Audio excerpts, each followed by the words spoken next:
hotel booking. You may be just chatting with a computer, following your speech, and you are asked maybe very simply to reply yes or no. Then what are the types of AI?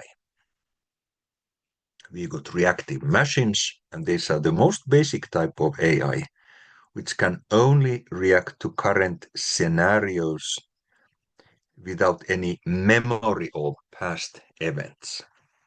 So these are reactive machines, something really happening at the time and at the place. Limited memory machines. These can use past experiences to inform future decisions, such as self-driving cars. But as we all are very much aware, self-driving cars or buses have been so far only a great promise, which have to show that they really work. And this is not yet the case. This is not even surprising. Theory of mind machines.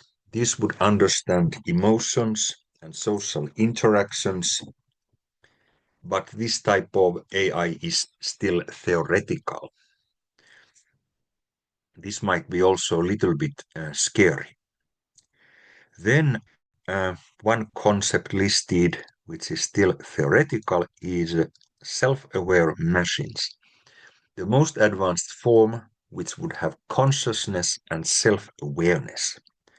This may be also something you should be very much concerned rather than happily welcoming. Now you find, among others, this nice paper. It was authored by my last PhD student in Hong Kong, Dr. Ding Hao. You'll find it very easily, and I recommend you as some reading to consolidate your basic knowledge of AI. It's always very good to take a quick look at history. Without history, we can't understand the present day or even tomorrow.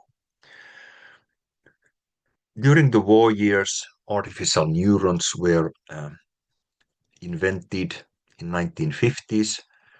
Dr. Turing's imitation game was reality, and he's, by the way, from Manchester. We have even a university building named after him. 1955, Dartmouth Conference was organized in England to discuss the current or that day development. 1965, ELIZA, Natural Language Processing Computer Program, was introduced. And in early 1970s, what we call as the first AI winter. What means AI winter? You guys don't have to worry about winter in that latitude. Maybe luckily, however, if you are into winter sports or interested in, then you have to head up somewhere up to north. Winter in this case is referring to a miserable time when no funding, no really understanding, no patience was available for artificial intelligence. I mean, there were no real development steps and no outcomes. So the question was, what's the use? What's the point of spending funding for so-called artificial intelligence? In 1980s, rule-based expert systems were introduced in computers. In 1990s, something like 30 years ago, we had a second AI winter, and the issues were again, is this worth spending taxpayers' money when we don't have any real outcomes? 1997, we have an example. where chess champion Garry Kasparov was bet by Deep Blue chess player, which happened to be based on a computer. 2009, we all remember those first news. That I remember that was my second year in Hong Kong, and you could read that, hey, autonomous cars are available. But now, when you think we are living 2026, it's like 17 years ago. Do we see self-driving cars around us? In the 1910s, personal assistants, for example, Siri, Google Assistant, Cortana, and many more were introduced. And less than 10 years ago, AlphaGo was defeating world's best Go player, Kergir. Then let me take this picture here introducing what we are talking about. We can see something very much massive change. So if we have a first industrial revolution, which was based on mechanical loom system, you can see the time scale on the bottom. Then we have second industrial revolution through the introduction of division of labor and mass production with the help of electricity. And first mechanical revolution was based on water and steam power. Then the third revolution, not so long time ago, was based on the use of electronics and information technology systems promoting automated production. And now we can call this as the fourth industrial revolution through the use of cyber-physical systems. What are cyber-physical systems? They are artificial intelligence. So the term artificial intelligence was created already in the 1950s without people even knowing what it would be in the future. It's about building machines and devices capable of performing tasks that are normally performed by humans. Machine learning is the subfield of artificial intelligence. Certain algorithms are developed and applied to learn the intrinsic statistical patterns and structures in data. And AI is a prediction tool of unseen data. I mentioned the expert system. This is very important to understand what's the difference between expert systems and machine learning. So in the olden days, there was always a knowledge base based on inputs from experts.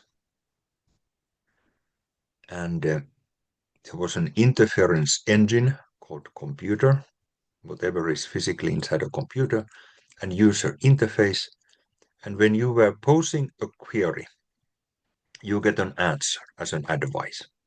So this was requiring a knowledge base.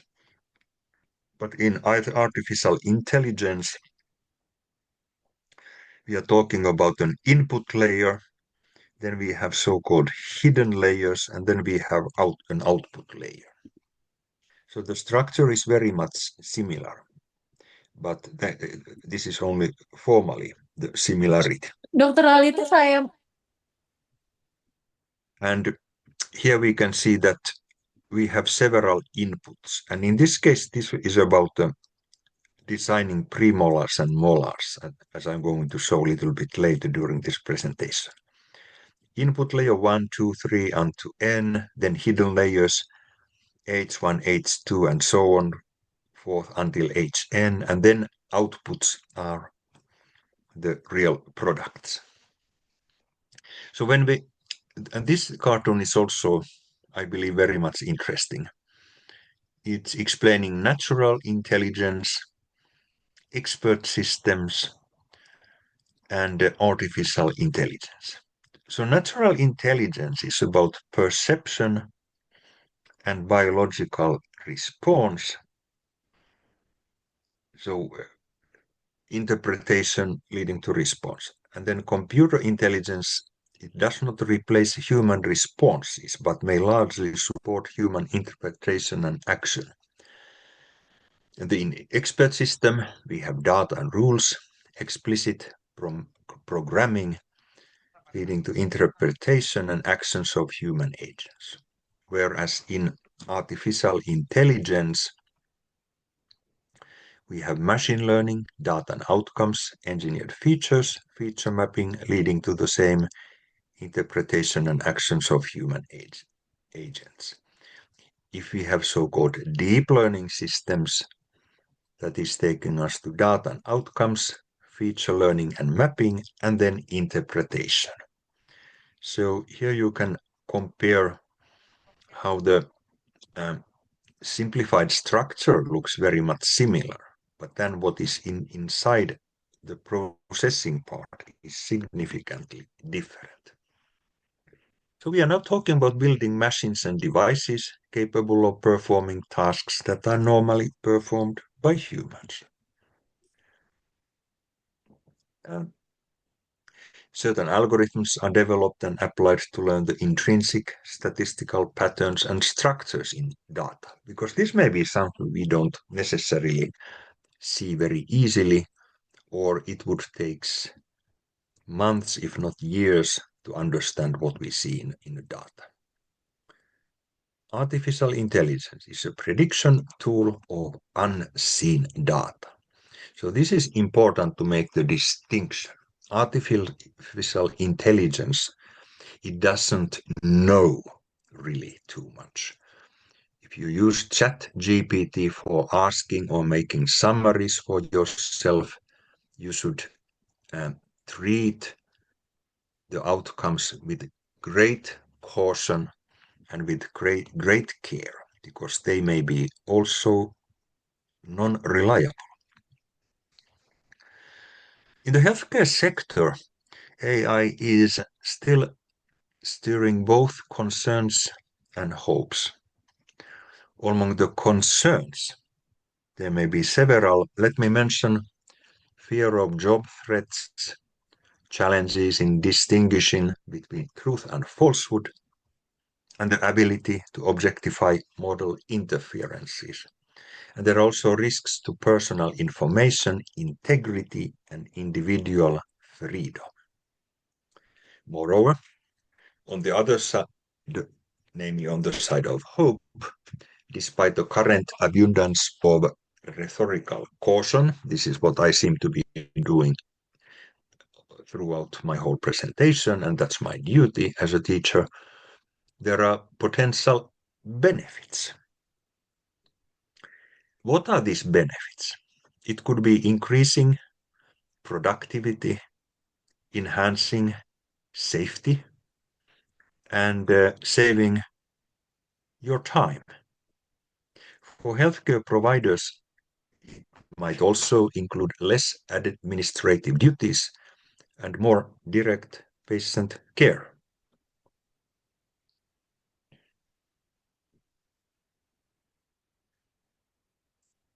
The first thing to mention in medicine and AI is apparently diagnostic imaging, because diagnostic imaging is very central in many healthcare fields.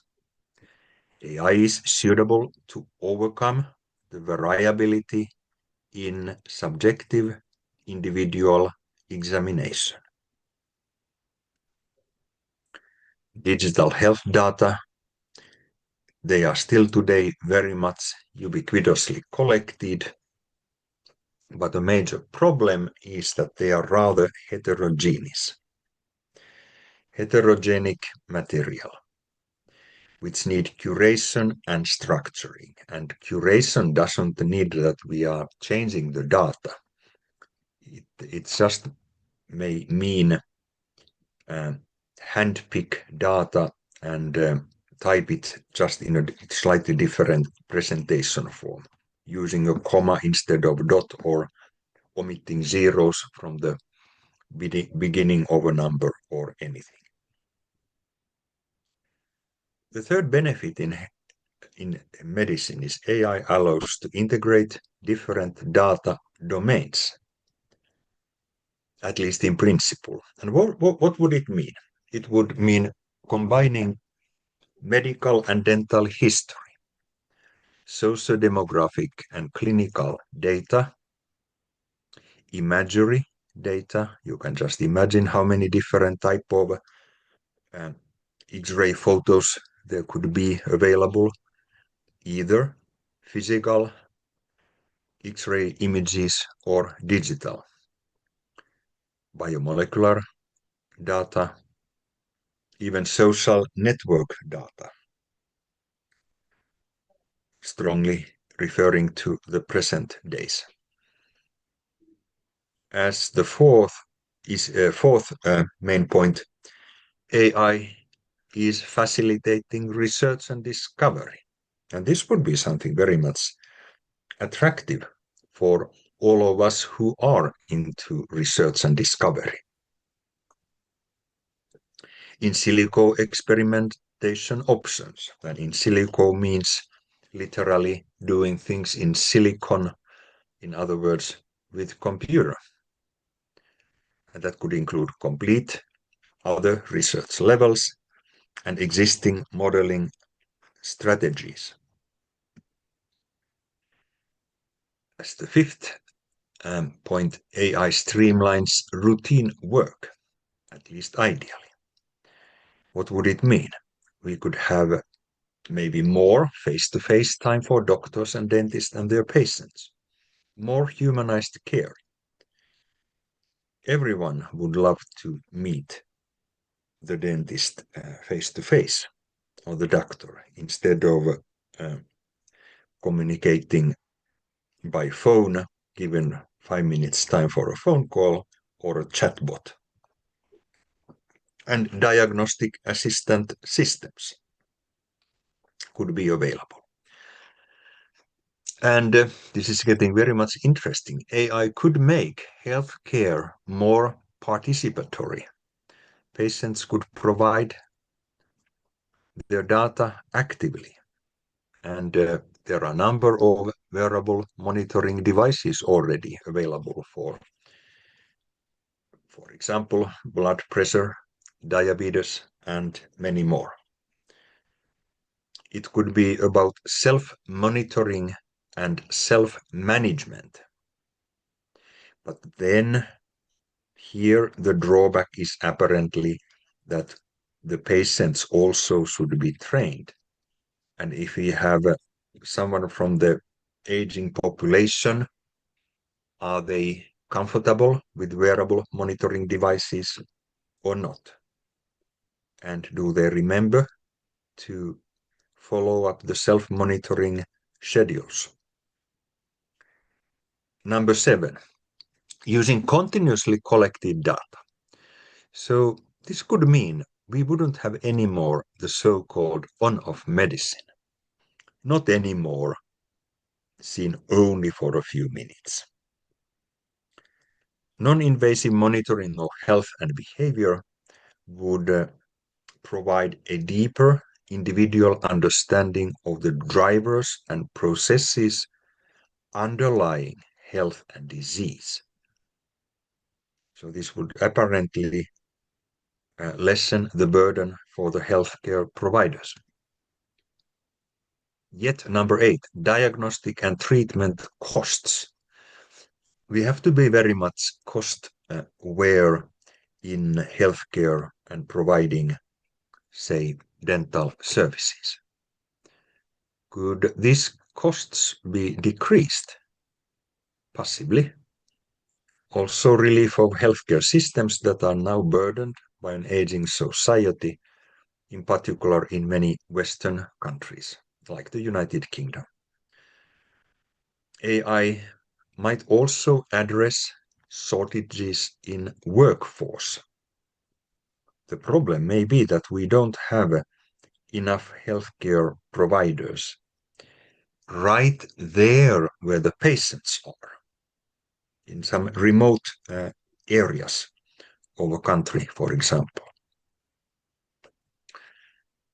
the development costs of a chatbot equipped with medical expertise may seem prohibitive financially and in terms of resource and carbon footprint. Nowadays, we should always pay attention to ecologically sound solutions and lessen the carbon footprint so that we would produce as little as possible more carbon dioxide. However, their occasional use by individuals incurs minimal costs. So chatbots in service of healthcare are worth for a thought. The question of whether this will include the use of sensors interfaced with or embedded in mobile phones is unclear in the short term. Could a single mobile app be a key to our troubles? Nowadays, there are many applications you can just with a touch of your finger measure your blood pressure and get an idea, at least very quickly, of your health status. How reliable it is may need more development. And during our days, access to medical expertise is about to become universal. So if you only got wireless internet and the devices, then you would have the access.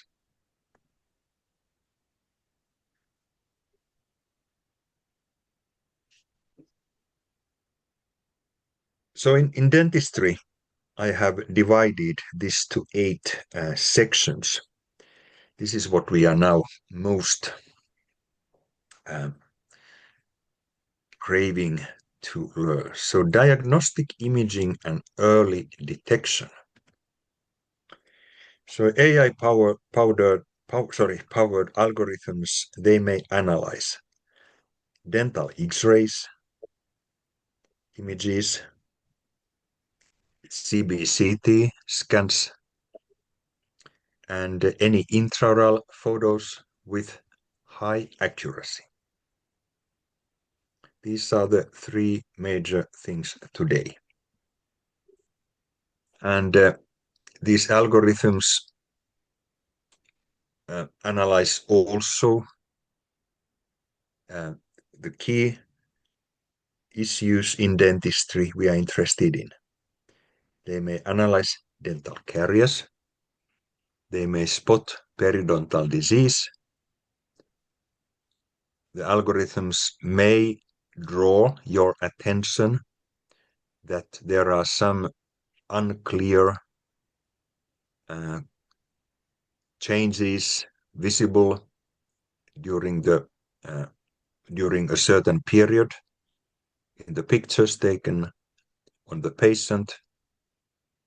And oral cancer is one of the most serious concerns in many countries for different reasons.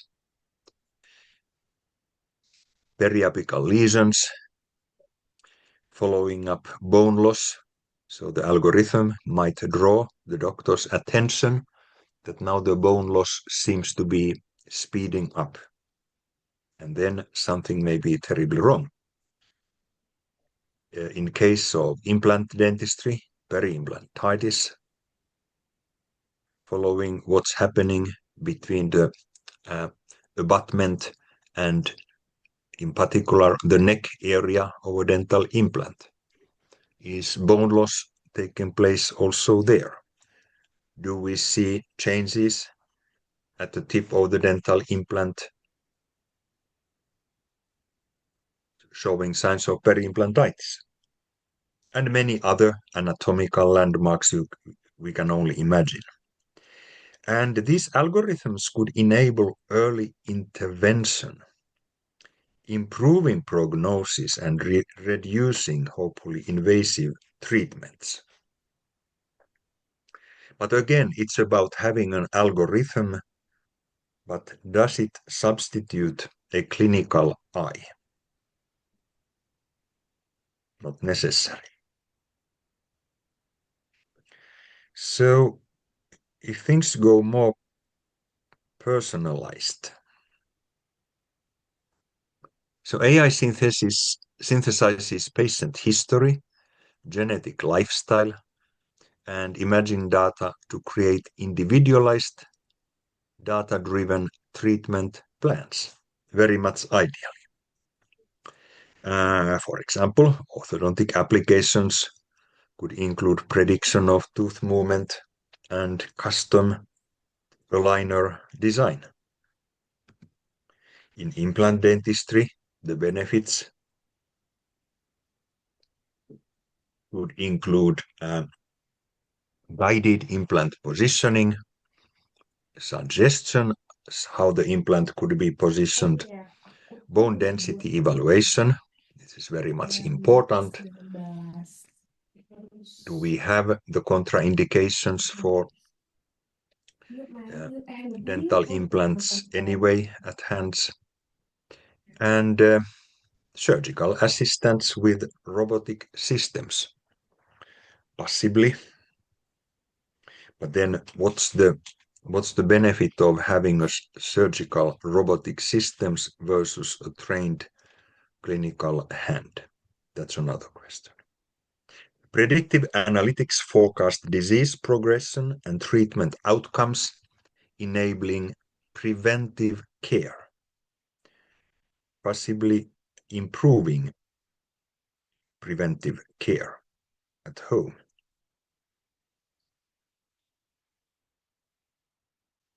Something about automation and workflow and how they could be optimized. So AI is automating routine administrative tasks, which could be appointment scheduling, billing, even insurance claims, if there is an insurance coverage, documentation, including voice-to-text clinical notes.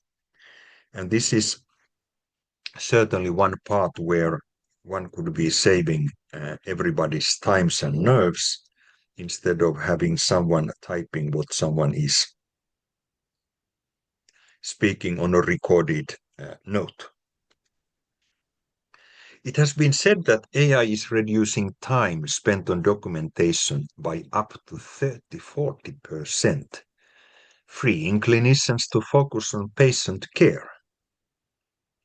Moreover, AI is also streamlining practice operations, enhancing efficiency, lowering costs, benefiting both large dental service organizations and smaller independent practices. These are certainly four aspects to pay much attention to. Then when we think about use of AI in production flow, and this might be very exciting from the point of view how with dental materials we could have a benefit. So AI could be used by and large optimization of production scheduling. When would we need this much production rate? When is the market demand very high? And when is the market demand low? One example, if we have some milling and drilling systems, as we do have also in dentistry, automated metal chip detection and removal from the machining and cutting tools.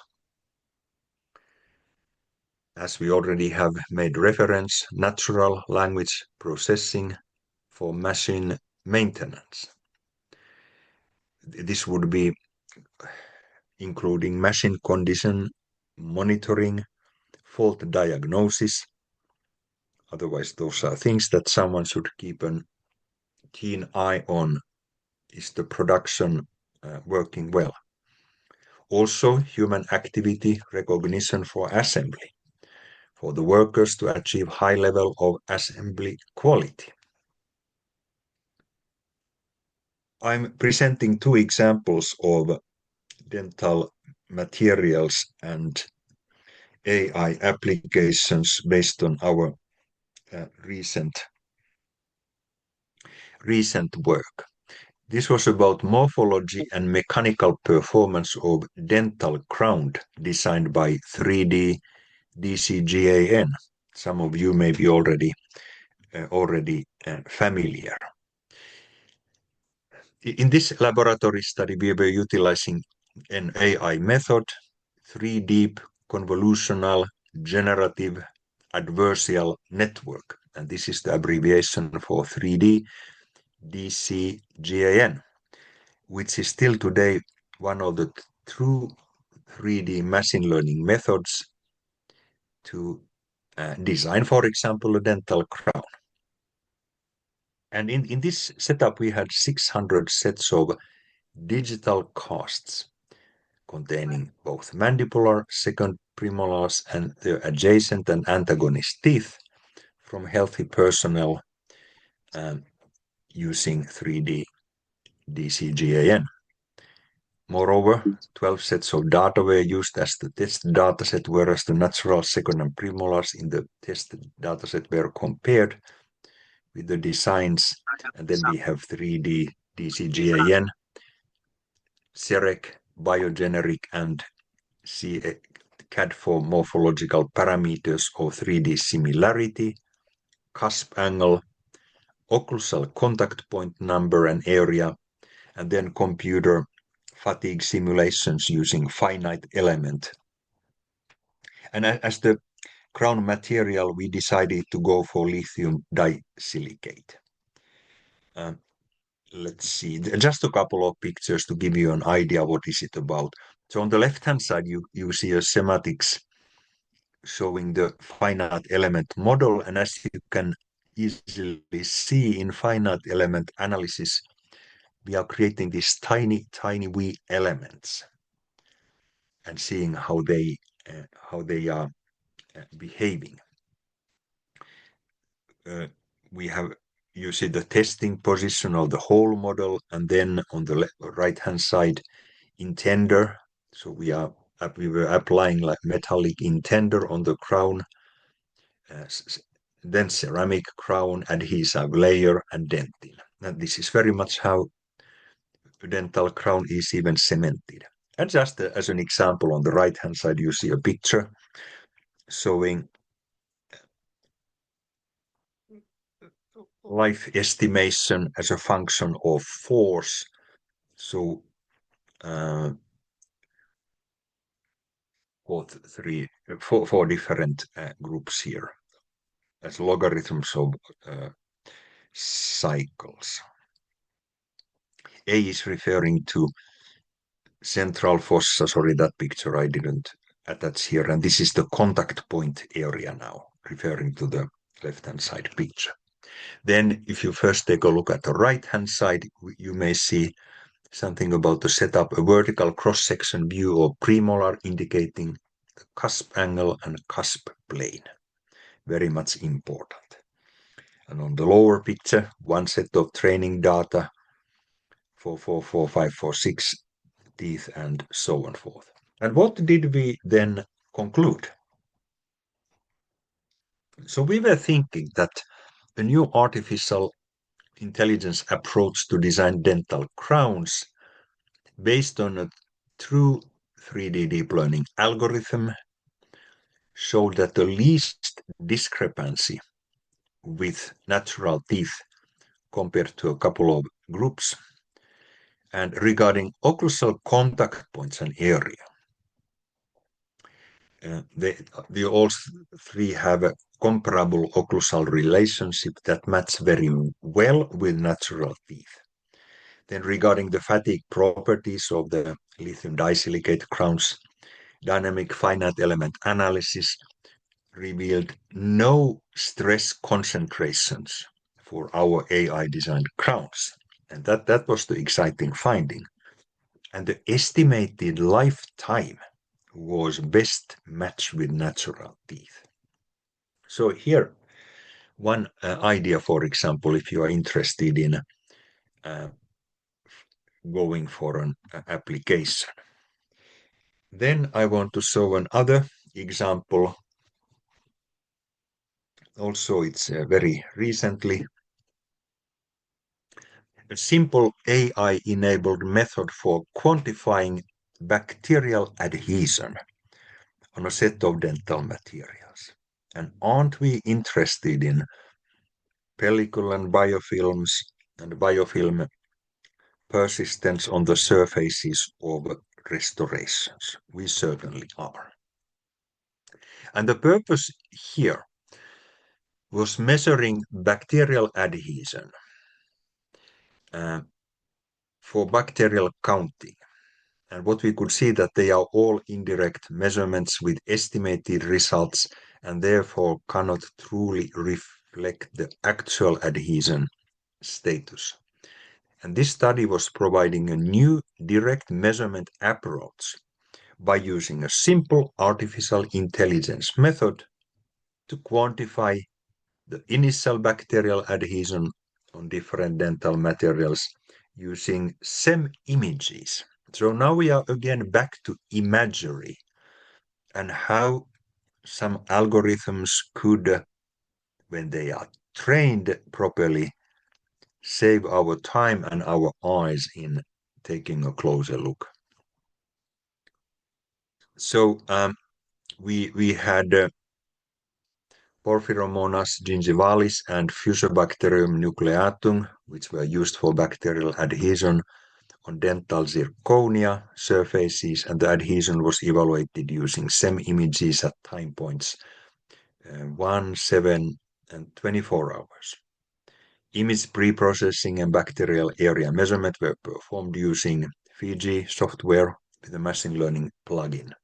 The same AI method was also applied on SEM with Streptococcus mutans, inoculated polymethyl methacrylate nanostructured surface with these time spans up to 168 hours, and then further compare and contrasted with the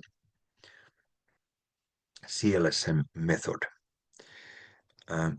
What we concluded that SEM images can be analyzed directly for both morphology and quantifying bacterial adhesion on different dental material surfaces by the simple AI-enabled method with reduced time, cost, and labor.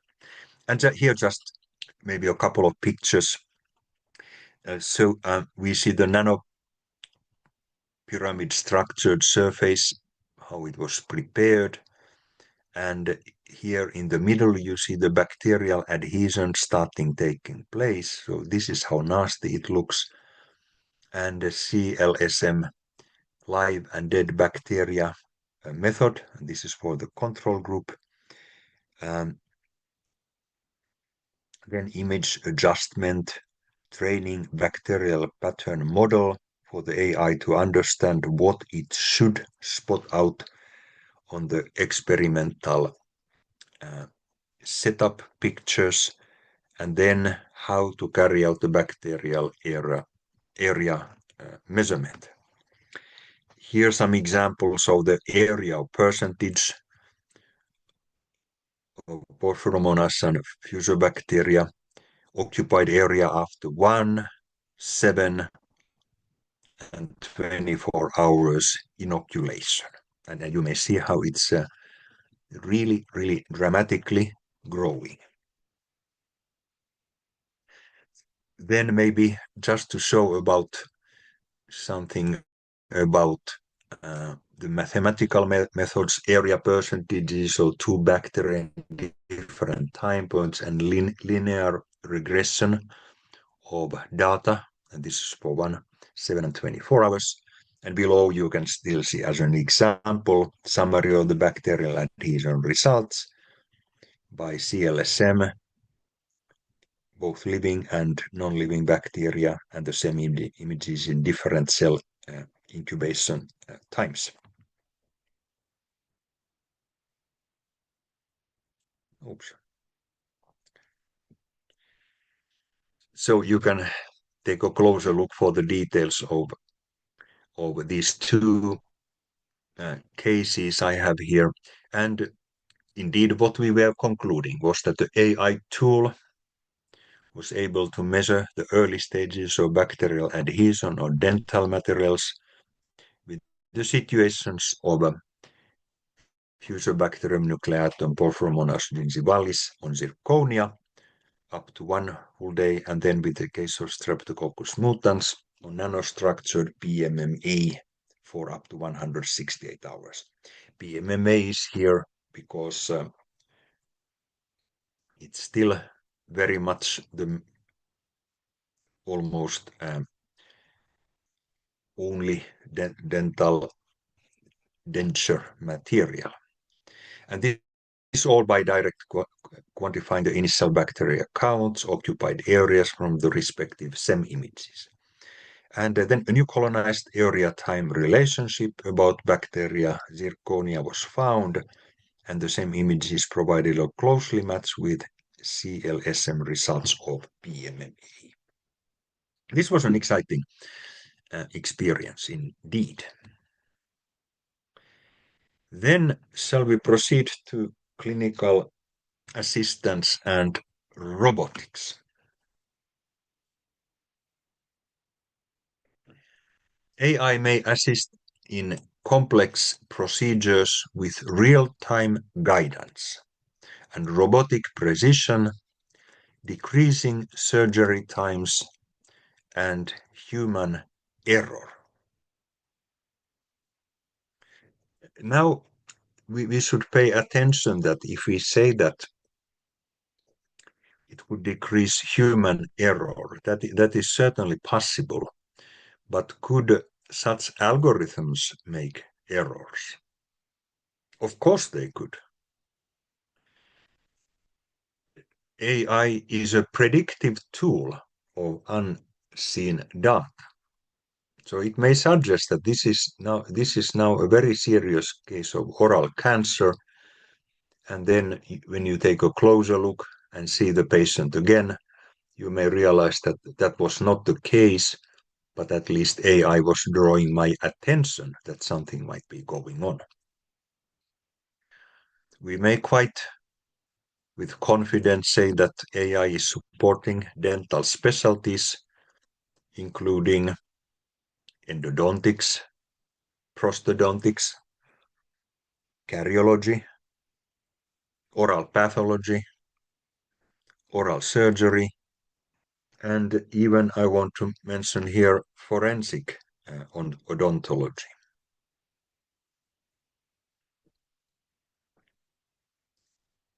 Augmented and virtual reality tools may enhance patient education and dental training.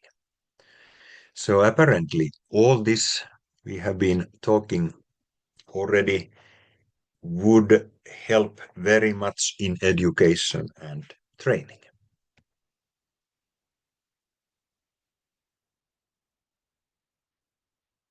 AI-based simulation platforms, they provide today immersive, personalized training environments for you students.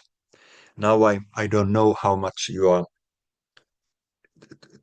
today using AI in your teaching or research. It's one option to consolidate learning anyway. And the AI-based simulations could help analyze large-scale patient data you need to go through, optimize workforce planning, and support evidence-based dentistry. These three things AI-based simulation could help with. We can again make a tiny wee summary here by saying that AI facilitates research innovations and precision dentistry aligned with global oral health strategies. And I'm tempted to say that the two examples I was showing about our recent research were drawing the attention to improved precision and getting a very helpful tool for clinicians.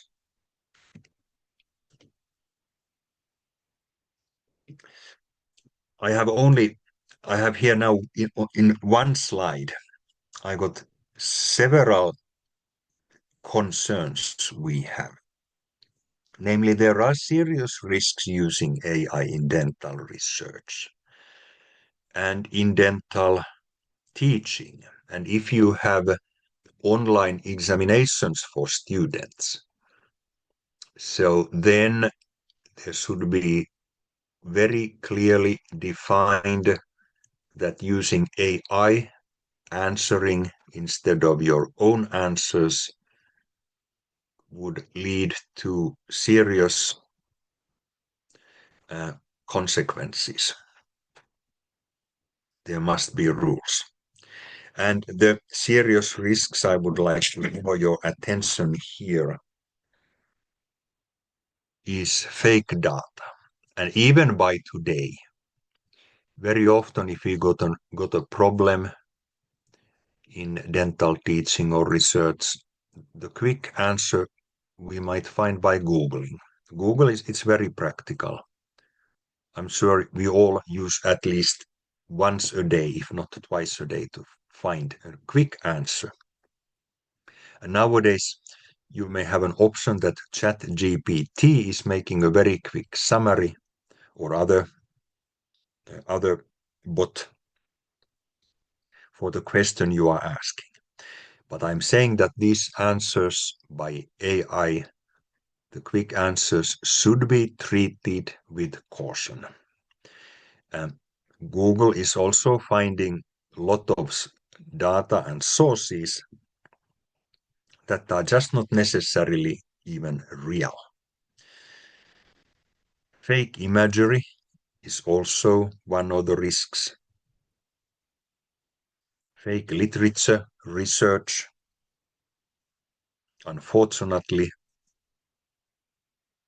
if you let ChatGPT make a literature research, it may just provide nonsense.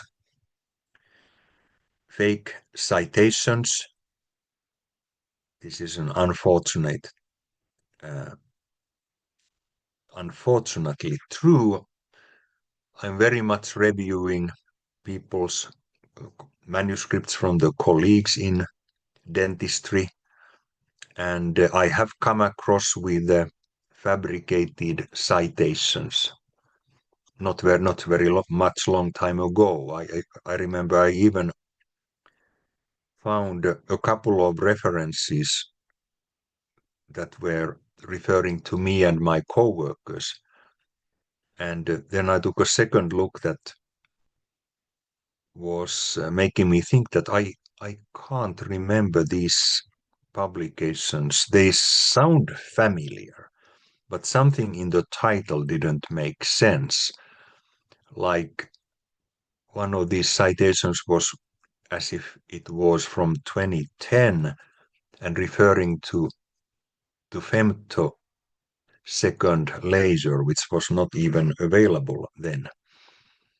And a closer look, I realized that the titles, they sound possible, but the authors were not all certainly included. I could see that very easily. And then the journal was unbeknownst to me. So what I had to do in this case, I was referring somebody's manuscript. So to the journal editor, I had to send a separate message that it looks like there are now fake references in this publication, so please report this immediately to those manuscript authors' university. These are namely extremely serious cases. There is nothing to play with. This must be reported and handled according to the university's internal procedures. And fake publications you may also find with just Googling. So we have so many serious risks just for dental research, and the same risks applies dental educations inevitably. Fake data, fake sources, fake imagery, fake literature research, fake citations, fake references, even fake publications, fake patient cases. Only imagination is unfortunately here the limit. Then what could we see as benefits of AI integration in dentistry? So improved diagnostic accuracy, early and precise detection of dental diseases is supporting timely and effective care. We could also have enhanced efficiency, automation, reducing clinician burnout and administrative burden, giving them more time to focus on complex patient cases, having maybe finally ample time. Could personalized care be closer? Maybe. Tailored treatment plans based on comprehensive data analysis could improve outcomes and patient satisfaction. In preventive dentistry, predictive tools could enable proactive management of oral health and thereby reducing complications. Expanded access. So then the question is, could teledentistry and remote monitoring bring high-quality dental expertise to remote and underserved populations and regions over, let's say, a vast country? Would this be, from the point of view of public dental health, something? Then consistent quality. AI-driven workflows could, in the best scenario, promote consistent data-based decision-making across practitioners and different settings. Then we got something to consider very carefully. Artificial intelligence in the dental healthcare sector is stirring both concerns and hopes.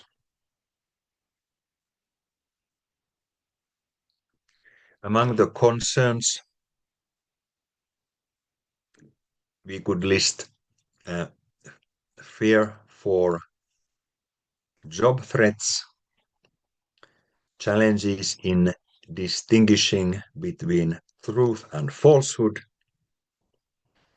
and the ability to objectify model interferences,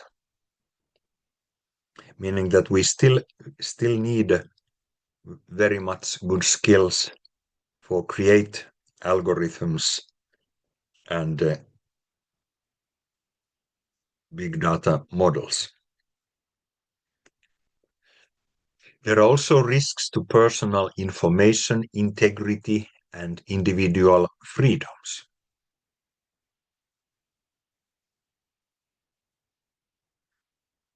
Um, on the side of hope, despite the current abundance of rhetorical caution, there are potential benefits. So it's like a coin, we got always the flip side.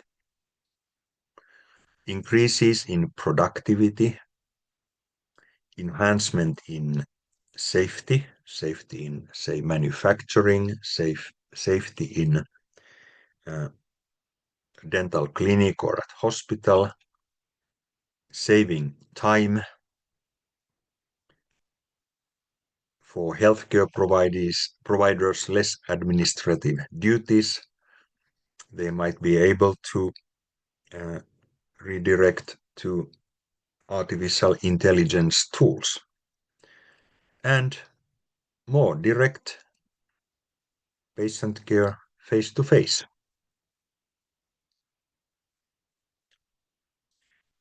A couple of more aspects: data privacy and security. This is something very important, namely handling sensitive patient data. It requires strict adherence to regulations, robust encryption, and controlled access. These are extremely sensitive things, and if these leak out or go to wrong hands, the damage is massive. Also,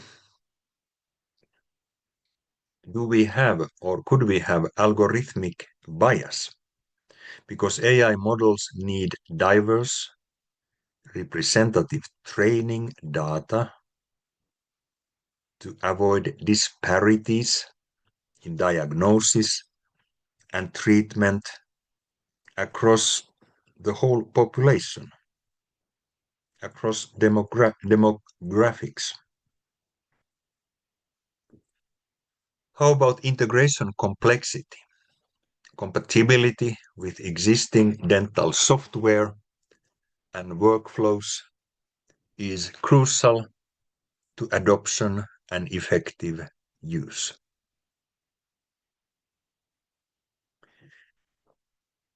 Regulatory compliance. AI tools used for diagnosis and treatment, they fall under medical dental device regulations that require vigorous validation and oversight. And the problem here may be that are the regulation and legislation following at the same pace of very quick development taking place with AI tools?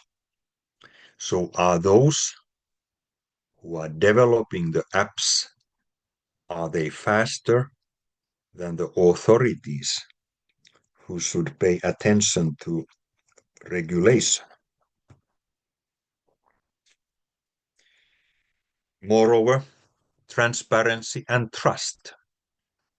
I have several times mentioned about the reliability because we are talking about a predictive approach, a predictive tool to give an estimate, an approximation of unseen data.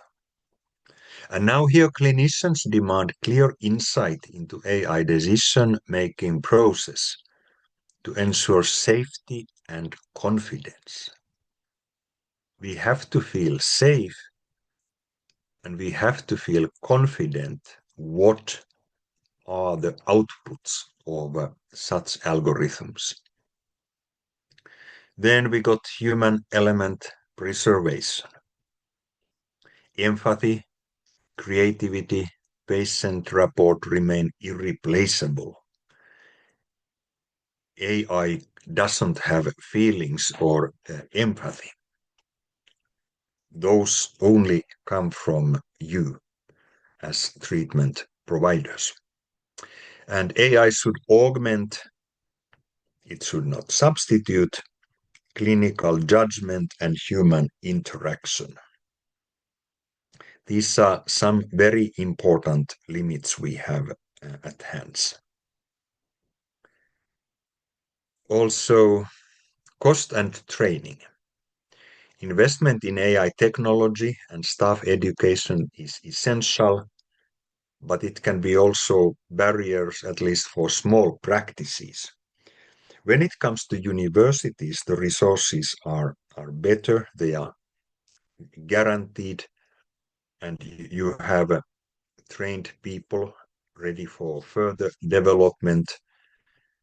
When we are talking about, for example, wearables for patients and mobile phone applications.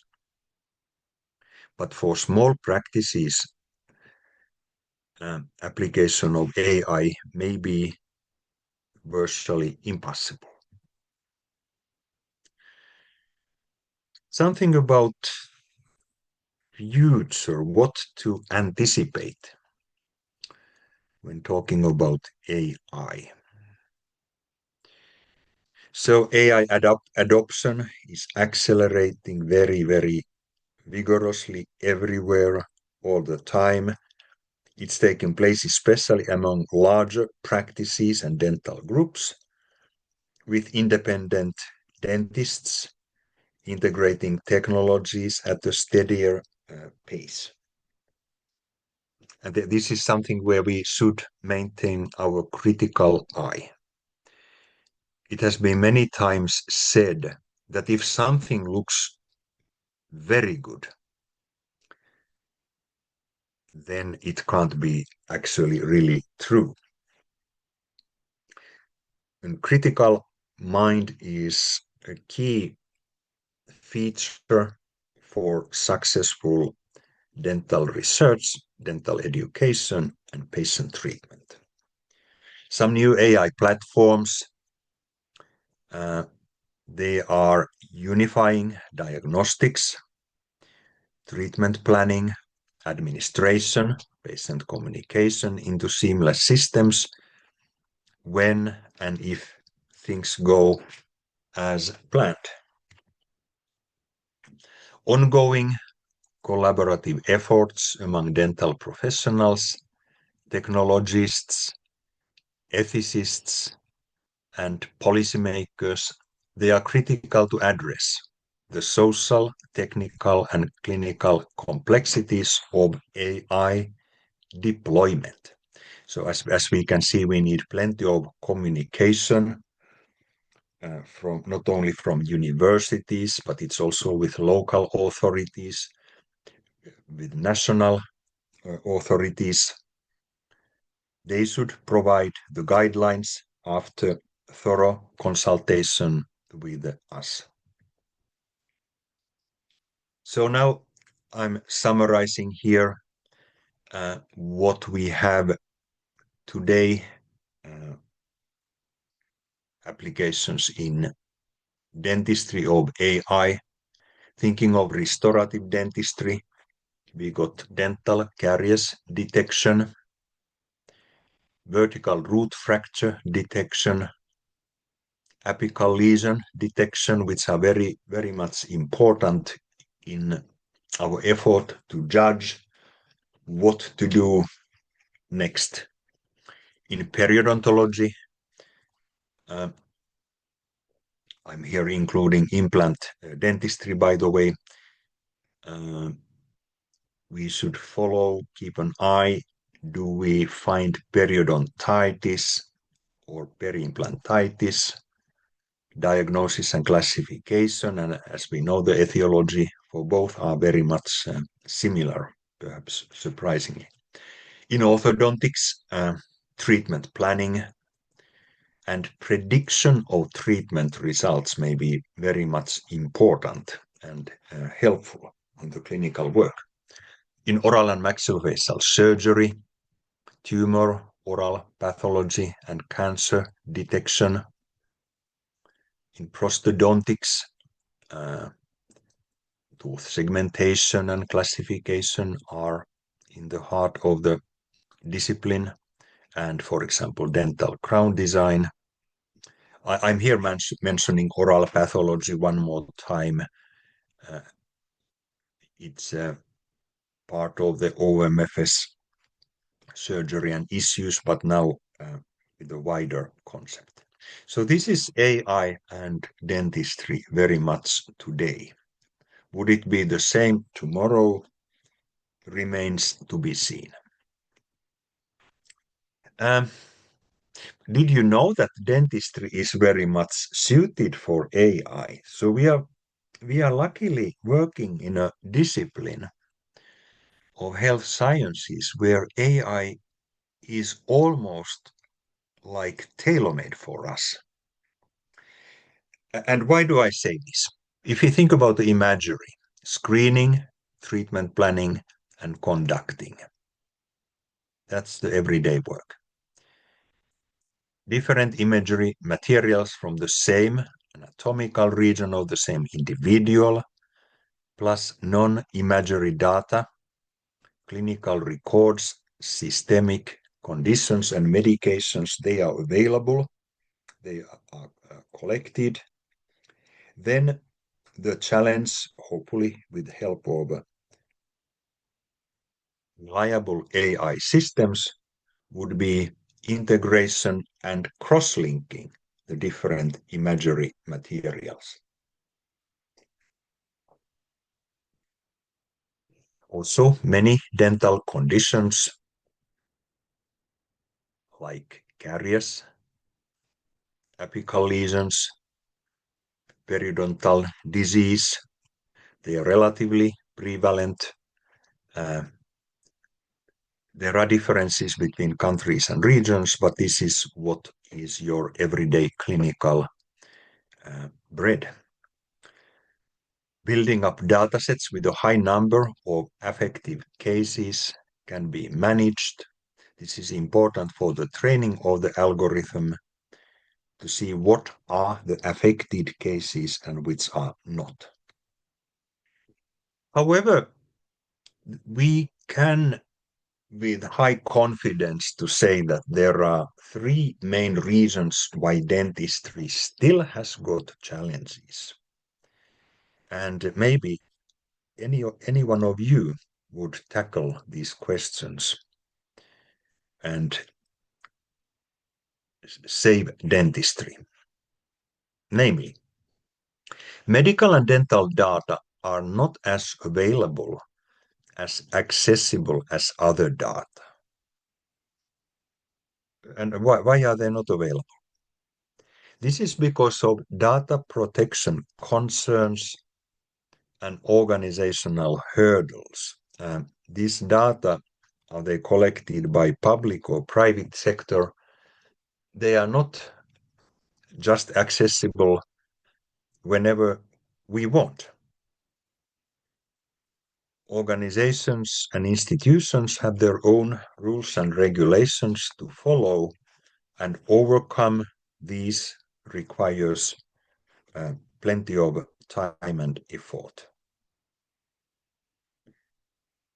And unfortunately, data is very often locked with segregated, individualized, non-structured, and non-interoperable systems.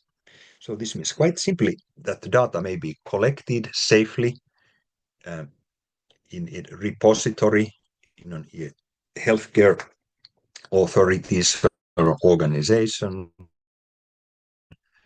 but whatever has been the data system to handle. So this is a major system bug for non-communication between different systems. Also, data on each patient, they are very complex, they are multidimensional, they are sensitive, with limited options for triangulating or validating them. You may already be very much aware of this problem. AI algorithms, they can only perform accurately if they are given relevant data to learn from. By using annotations such as bounding boxes or polygons to label objects of interest and highlight relevant areas. And this is something I drew your attention when I was showing our first dental material applications. It's how you create these polygons or squares on the surfaces on imagery. This is part of the training for those who train algorithms must have good understanding and eye on how to label the object of interest in X-ray images. Also, publicly available datasets would be a great resource for AI training, very obviously. Just if you think about Indonesia as a country with plenty of public datasets, you would become very much successful if you get access to the datasets for AI training. However, the trouble for dental artificial intelligence isn't an unwillingness or inability to compile datasets or access those currently available. It's rather the data needed for training artificial intelligence in dentistry. It should be anonymized, and also patient's consent are needed. And this is very important from the point of view of good ethics, ethical guidelines and ethical considerations. Because in dentistry, it's not the dentist's interests, it's about the patient's interest. So we could ask, is a robot going to replace a friendly human dentist who is looking after our oral health? Could this be the case one day? The question also could be, are machine learning and computer vision systems to be applied to support the dentist in giving the best treatment possible?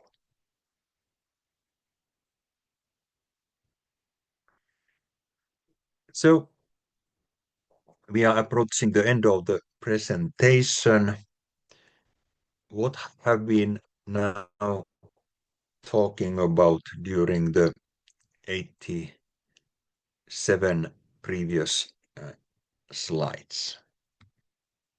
We have been going through how artificial intelligence is a prediction tool for unseen data. It's nothing else. Artificial intelligence doesn't know a thing. It's you who is knowing many, many things. Artificial intelligence is just a servant for clinicians and researchers. Only and only if it has been trained with an ample amount of clear cases it's aimed at. Now we are taking a look at a few countries, how artificial intelligence in legislation has been defined and treated. So for the first, at the University of Manchester very recently, because of the AI usage rising, university created its guideline on how and when to use it. I'm sure every university today already have created these guidelines. And of course, as a reminder to all of us, be us students, postgraduate students, undergraduate students, so teachers or professors or administrators, we have to comply with these regulations. It's not worth trying to find a shortcut in assignments or some part of the work. It means a no. So University of Manchester, we have issued guidelines which allow students to use AI tools such as ChatGPT to assist in generating ideas and planning assessments, including citing AI-generated content. And this, when and if this is to use, it must be always mentioned that AI was used. However, claiming AI-generated work as one's own is considered plagiarism, and students must follow specific rules outlined by the university. There are concerns risen about tools like GPT-0 and many more detecting AI-generated content in student assignments, prompting the university to address these issues and provide further instruction and code of conduct in relevant cases. These are rules to follow. And in the United Kingdom, there is an AI bill principles which is stating that AI and AI applications should meet the following criteria: safety, security, and robustness.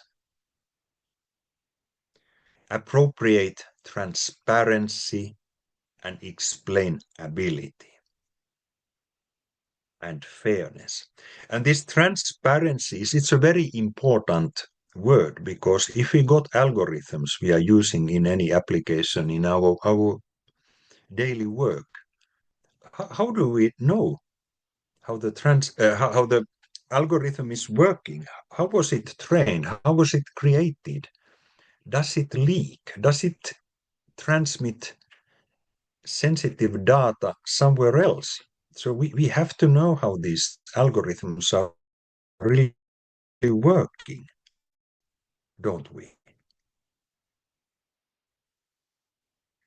And in addition, safety, security, robustness, appropriate transparency,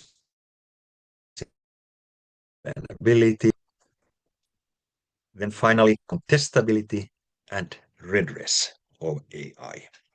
This is how AI is treated in the United Kingdom. If we, out of curiosity, take a look at the European Union, as you know, we are not anymore part of the European Union.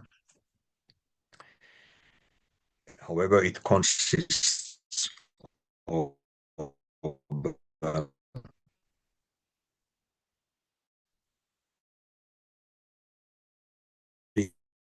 different European countries.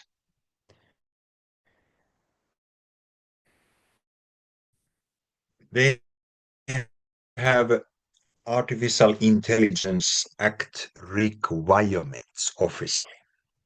It's important in the European Union countries. They transparency, diversity, non-discrimination, and fairness, societal and environmental well-being, and accountability.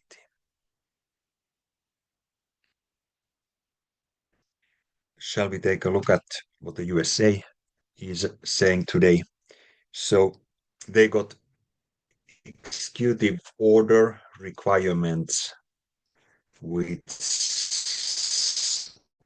are expecting artificial intelligence to be safe and effective protections, data privacy, notice and explanation, human alternatives, consideration and fallback. We are almost at the end of my presentation. Here I got a few references where I have found the material illustration. They are just random pictures of the internet. Has been very inspiring for me to read and understand, and there are already several publications.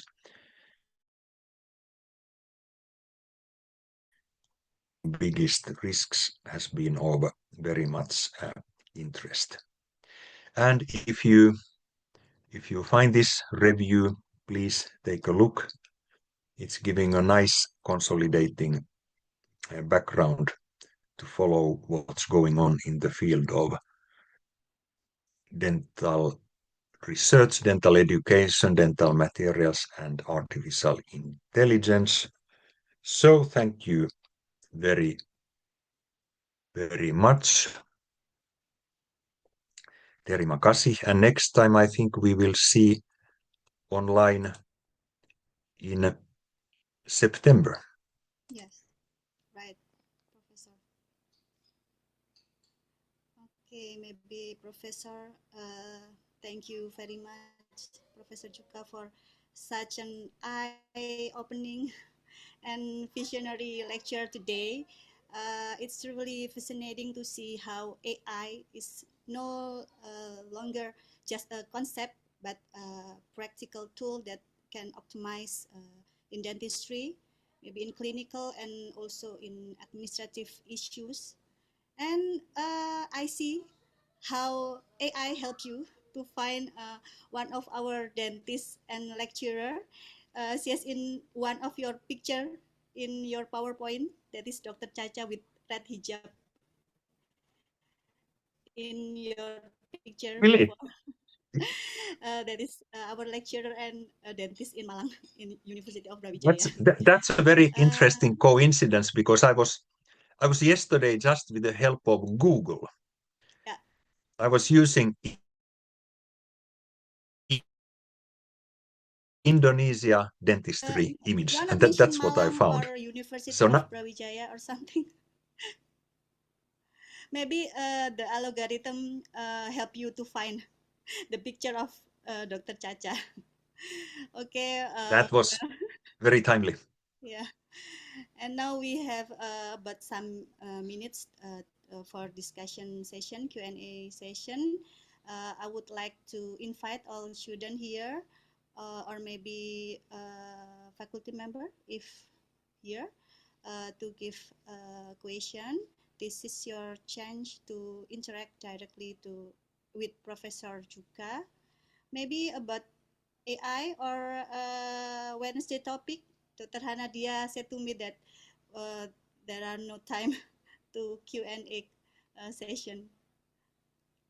Okay. By the way, now I can see that there are 135 participants. When we started, we had 55. So I have, Because we have about electrical issue in our city right now, oh Professor dear, Juka. So I'm sorry, sorry sorry for for that. that. But these things, power outage, it happens also here. If it's stormy, you may get power outage. So this is Yeah. universal also. Okay, Suka. Actually, I think if there are questions, it would be easier if you type on the chat. Yeah, yeah. Yeah, okay, student, you may also can put your question in the chat box, or maybe if you want to ask directly to Professor Chuka, you can also raise your hand. Of course. Yeah, don't be shy. No, you don't have to be shy with me. But I know Okay. today the students are very often, they are very smart and bright, and they may know much more about the AI apps and the usage of AI and chat GPT Yeah. than as teachers. So as teachers, we have to try to uh, follow up very closely. But indeed, based on what I have seen and experienced, I would just give a subtle warning that there is no point trying to use AI when it's not allowed to use in your coursework or essays or anything. So please don't try to be smart because the teachers have got tracking programs that can reveal and that might compromise your career.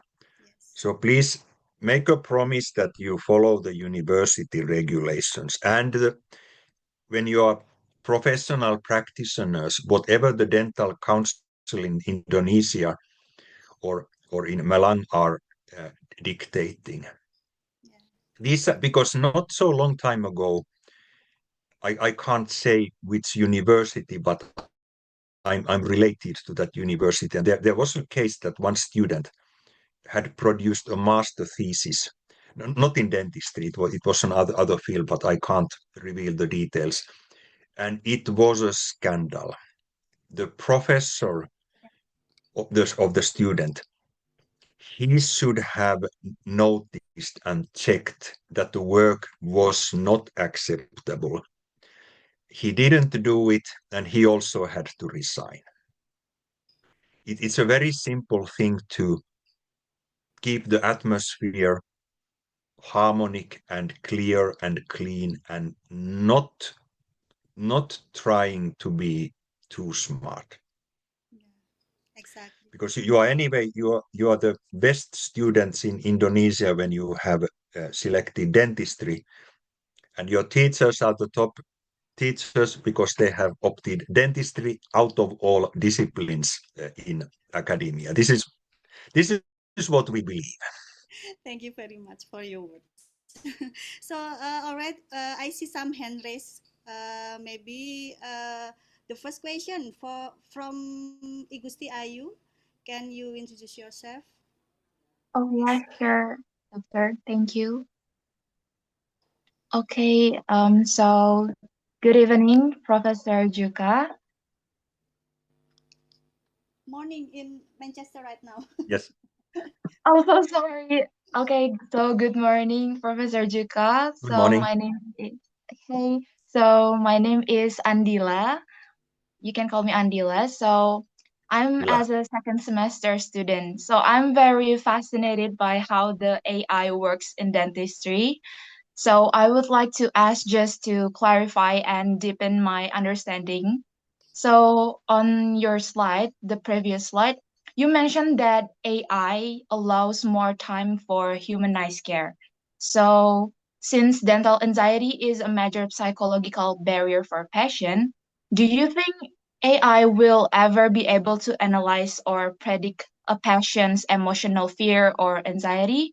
Or is managing patient anxiety is human clinical instinct that technology can never replicate? That's for my question today. Thank you, Professor.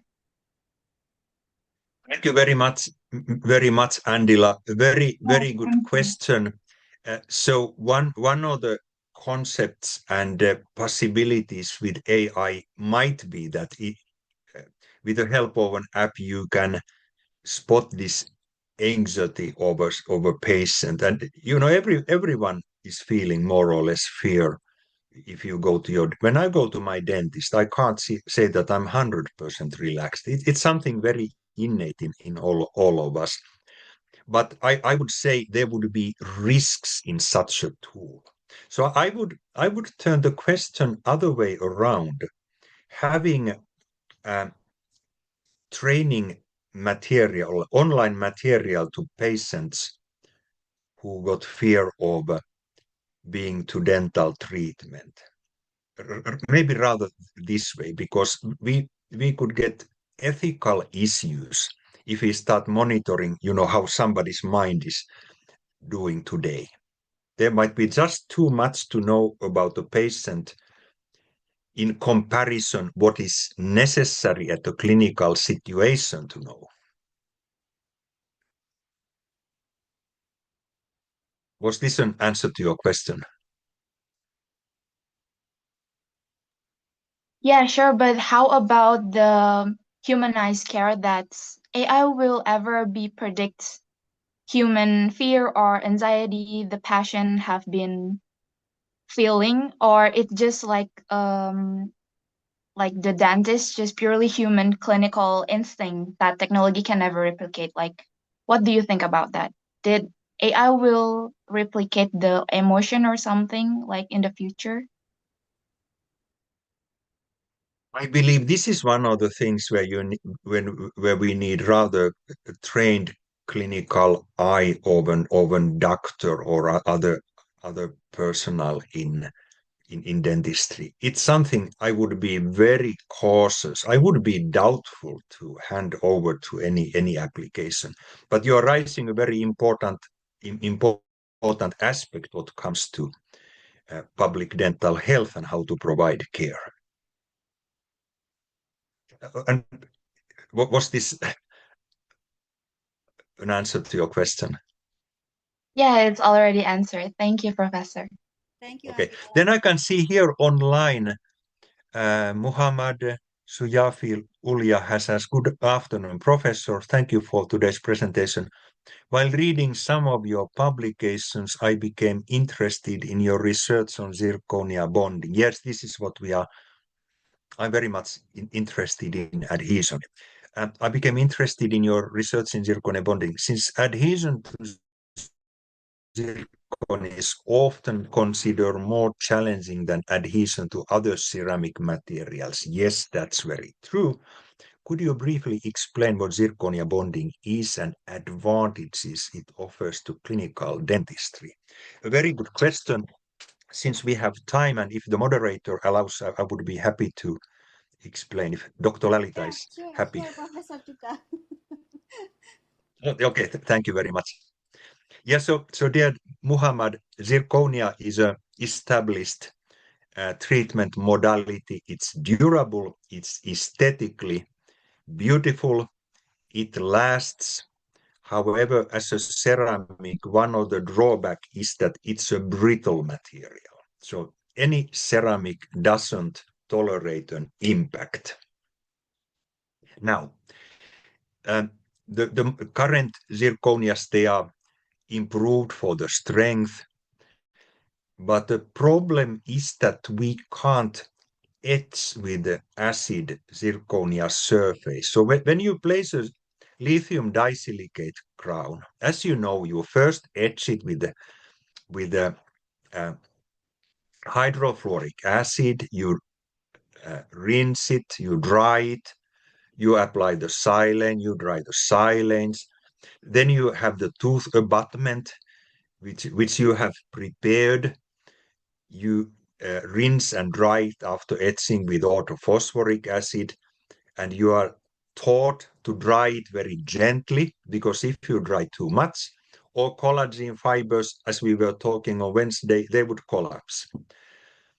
Uh, because zirconia is not etchable, the best way is very gently grit blast the surface to get it rough, but not too long.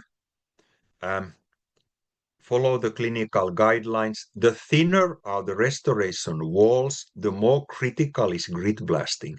If it's too thin, you would initiate initial cracks on the surface very easily. So this is very, as I mentioned on Wednesday, dentistry is very much optimization and engineering. And we need a huge set of applied skills all the time. Uh, we should use apparently gloves, never with naked fingers, to protect ourselves and protect the adhesion, because any fingerprint, innocuous fingerprint, could compromise adhesion. And after grit blasting, indeed, cleaning, cleansing, and then using those recommended cements. this is the major protocol. If you are following each step meticulously as written, you should be successful. But just, I would say that bearing in mind that the adhesion, it just may fail because of many reasons that may be a little bit out of control. It's good to keep an regular control with the patient and check how is the cementation doing. But I'm glad you drew attention how carefully the cementation must be carried out.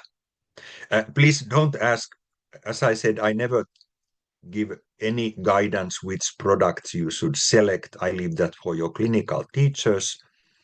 If I have my own opinion, I keep it just to myself. But if you have found a good way to cement uh, zirconia ceramics or other ceramics, if you have been successful, you should feel confident to continue doing as you are doing. So, Muhammad, did I answer your question? Yes, Professor, very clearly. Thank you. Yeah, excellent explaining. You're welcome. Thank you for a very, very good Yeah. question. And then if I read here, it's Nurul. Good afternoon, Professor. I want to ask about AI-assisted diagnosis. If an AI-assisted diagnosis turns out to be incorrect and causes harm to patient, could this be considered medical malpractice? In such a case, who would bear the legal responsibility? The physician, the AI developer, or the healthcare institution? Thank you, Nurul. I'm very glad you raised such a question, and this is drawing our attention to the risks of AI. Let's remember, AI it's not as smart and clever as you are. It's only a tool. It's a little bit like a handpiece which you are using in your clinic. If you are using a distorted, worn out, or contaminated handpiece, there would be problems. But can we then blame the handpiece? Or who can we blame? Now, AI-assisted diagnosis, it's already here. You may be familiar with already with your curriculum or read elsewhere. I would say that let's be interested in and those diagnosis tools that have been validated. We should feel comfortable to use them. But they are not making the clinical decision. So, as an answer to your question, if something happens, well, unfortunately, I would be tempted to blame them ourselves.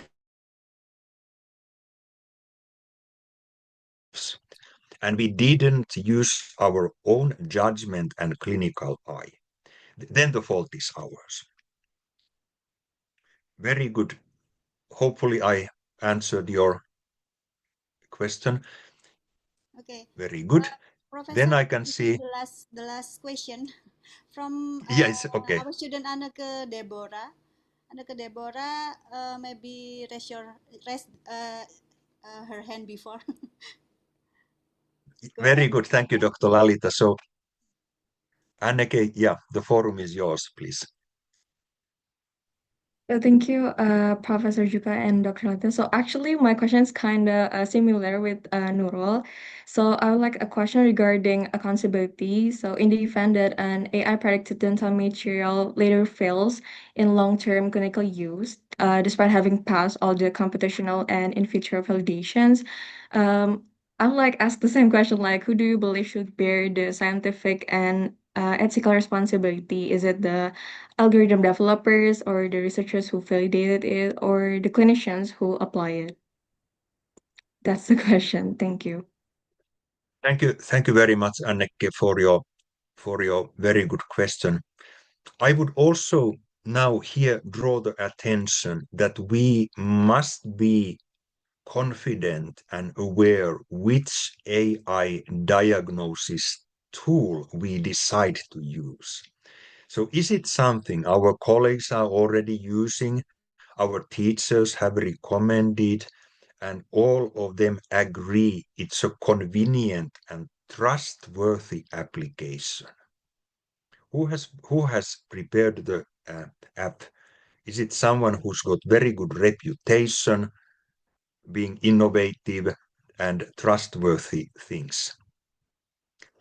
Again, if you allow me to make this parallel, we need to we need to pick up the right instrument from the tray when we start exploring the dentition of our patient. It's a very cornerstone question you are asking. We have to be aware what we are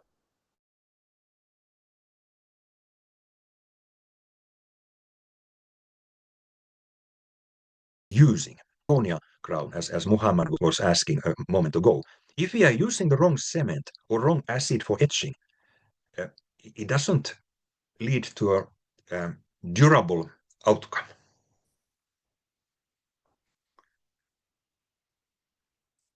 I hope this was an answer. So in brief, so the primary responsibility is in the clinician.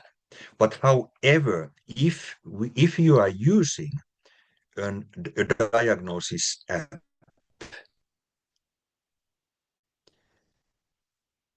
and it seems to make the suggestion, you as a clinician agree. So there just might be a case that the app is not working. It's not predicting based on proper training material. So, but can you take the app uh, manufacturer and creator to the court?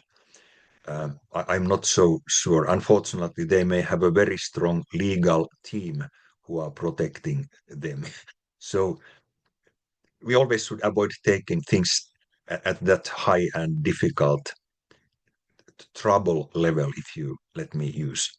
So we should be confident and happy with the tools, be they mechanical or in silico tools we are using in dentistry.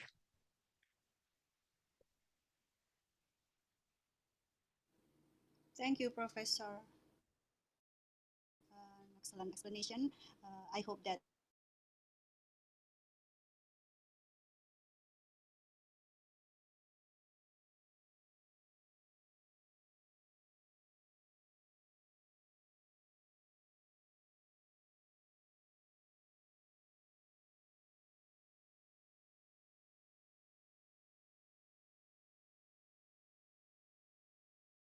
is truly wonderful to see you again. It has been 2 years since we last had you as a guest speaker here for the same program.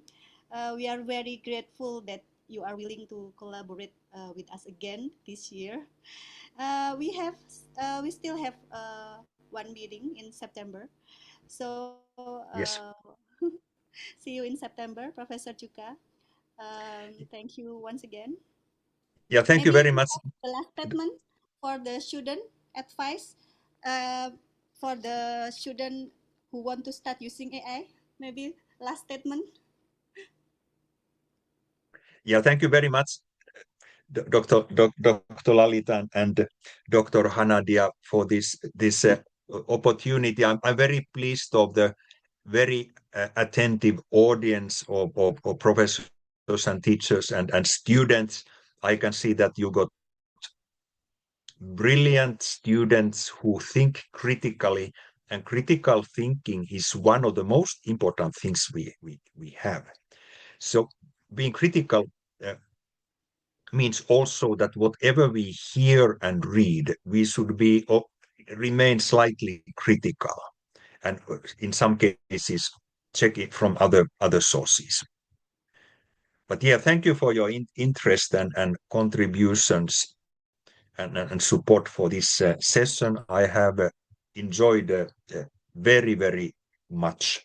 You got an evening ahead. I still have the whole long day ahead. And please, by the way, let me also, I hope you had very happy Eid celebration. Amin, amin, amin. Hopefully you have a good Eid Yeah, thank you feast very much. with your family and friends. Have a great day, Professor Juka. See you again in September. Thank you very much to Guys, everyone, and have a great day. bye for now, and see you Bye. then again. Yeah, okay, okay. Thank you so much, Yeah, bye Professor. for now. Thank you, Professor. Thank you very much. Thank you very much. Thank you.